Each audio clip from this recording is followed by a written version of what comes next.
দারুণ, মানে ফার্স্টে বুঝতেই পারিনি যে কী আছে এটার মধ্যে। সত্যি দারুণ লাগছে এটা।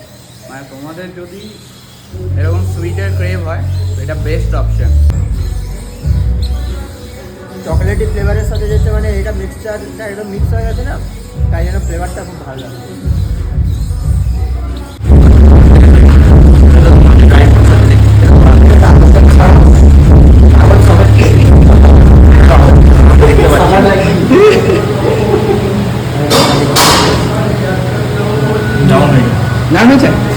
Thank you.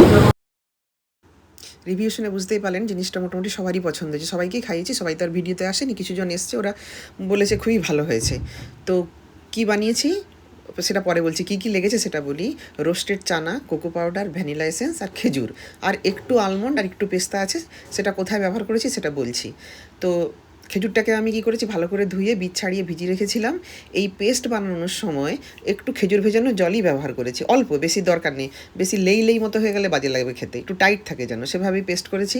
দিয়ে তারপরে একটা ডার্ক চকলেট নিয়ে এসেছিলাম, ডার্ক চকলেটটাকে মেল্ট করেছি, মেল্ট করে তাতে একটু পেস্তা আর একটু আমন্ড কুচি মিশিয়েছি, রোস্টেড আমন্ড আর রোস্টেড পেস্তা একটু কুচিয়ে মিশিয়ে কী করেছি এবারে ওই এটা হয়ে গেলে আমরা যেমন করে নাড়ু পাকাই হাতে ঘি নিয়ে, তেমনি করে এই পেস্টটাকে নাড়ু মতো করে পাকিয়ে আমি এই মেলটাতে ডিপ করে নিয়েছি। ডিপ করে একদম ফ্রিজে 3 থেকে 4 ঘন্টা ফ্রিজে রেখেছি, স্টোর করেছি। তারপরে ওদের জন্য নিয়ে গেছিলাম।